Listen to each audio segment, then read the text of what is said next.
थांबा हो.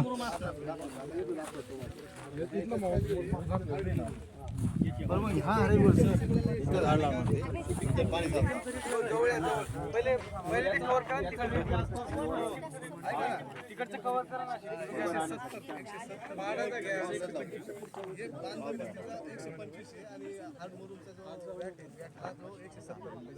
आता जवळ या. जवळ या.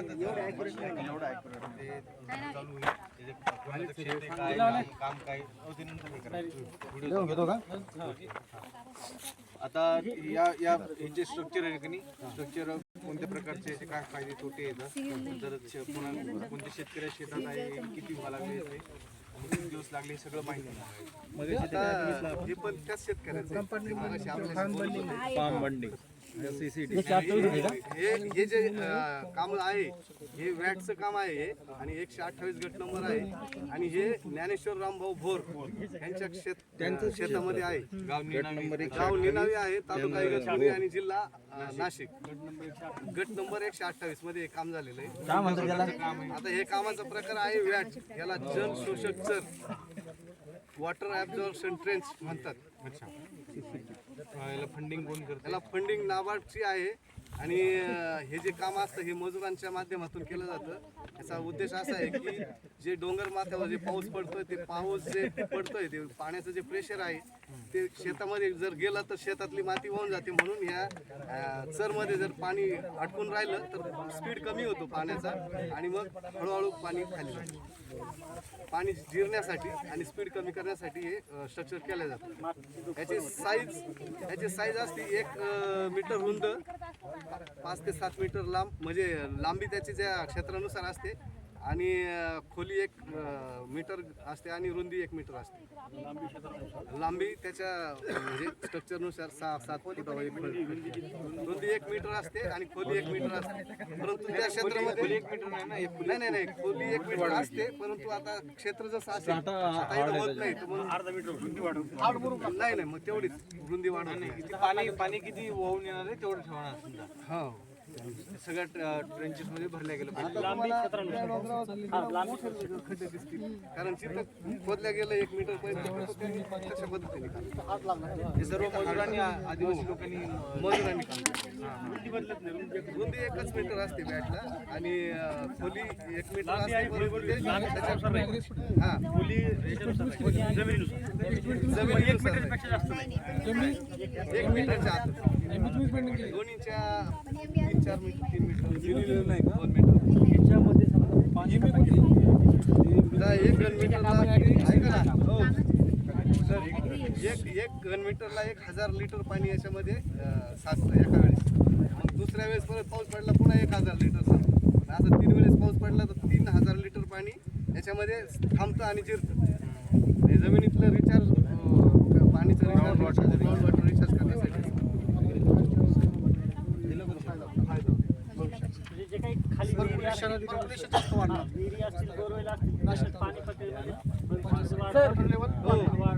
प्रश्न होता माझा. आता इथं विहिरी बोरवेल वगैरे तुम्ही करता तर ते बोरवेल साठी पाणी किती मीटर म्हणजे किती खोलीवरती लागतं? साधारण 35 फुटाच्या दरम्यान पाणी लागतं. आता तुम्ही 30-35-40 फूट 35 ते 40च्या दरम्यान पाणी लागतं. तर कदाचित आमचं जर परत ट्रेनिंग जर झालं तर त्यावेळेस ह्याच्यामध्ये बदल दिसेल का? कारण की तुम्ही आता एवढे स्ट्रक्चर वगैरे केले निश्चित भूगर्भामध्ये जलसाठा तर वाढलाच जाईल. हो, निश्चितच होईल. जेव्हा पाऊस पडेल पाणी जिरल जर 30-35 फुटावर कदाचित 25 किंवा 30 किंवा 22-25 असं पाण्याची पातळी खालून थोडीशी वर वाढेल. या गावात म्हणजे वॉटर लेवल पाण्याची ना या गावात तुम्ही आज काही नियोजन केलं का की बोरवेल कमी घ्यायचे, बोरवेल नाही घ्यायची, विहिरीवर हे गावामध्ये ना तसं बोरची संख्या फक्त 2 किंवा 3 आहे. बोर जास्त. विहिरीची खोली किती झालेली? विहिरीलाच पाणी लागतं. विहिरीलाच पाणी लागतं. विहिरीची संख्या आणि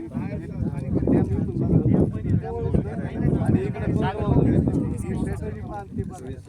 किती मोठा बदल आहे. इकडे खूप मऊ जमीन आहे, खाली जमीन आहे आणि इकडे बघा एकदम म्हणजे म्हणतात ना की डॅम असेल पाण्याची काहीच कमी नाही. परिस्थितीसाठी आम्हाला सुद्धा इतर सगळे नाही ना ज्या शेतकऱ्यांची ऐपत आहे जे पैसा खूप आहे ते आणू शकतो. शक्यतो नाही मी सोमनाथ राधाकृष्ण गोसावी वॉटर संस्थेमध्ये सोशल ऑफिसर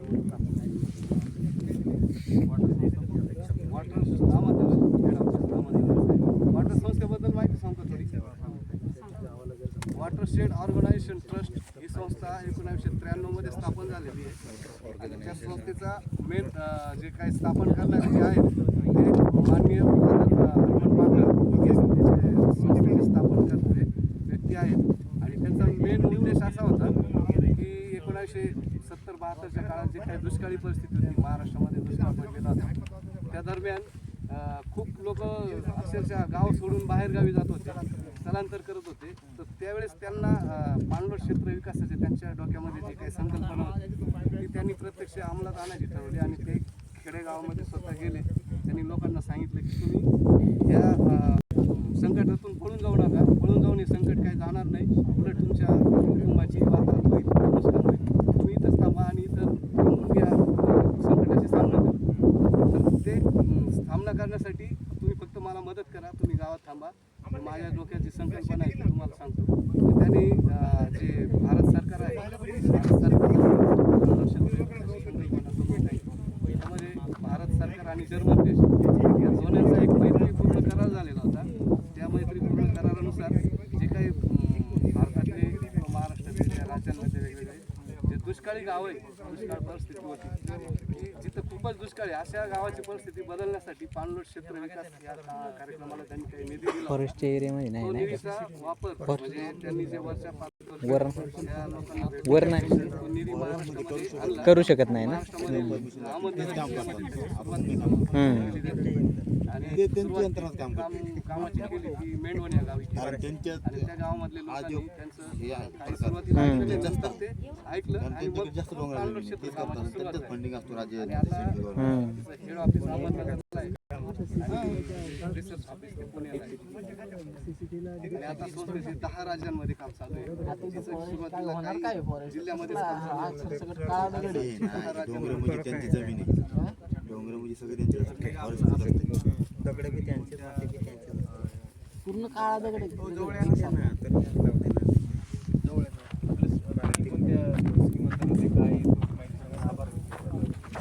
एक मिनिट. आज आपण निनावी या गावामध्ये फील्ड व्हिजिटसाठी आलो होतो. म्हणजे क्षेत्र व्हिजिट द्यायला होतो आपण. त्या अनुषंगाने आपण भेट देण्यासाठी या गावात आलो होतो आणि ज्ञानेश्वर राधाकृष्ण गोर यांनी आपल्याला खूप चांगल्या प्रकारे या ठिकाणी माहिती दिलेली आहे.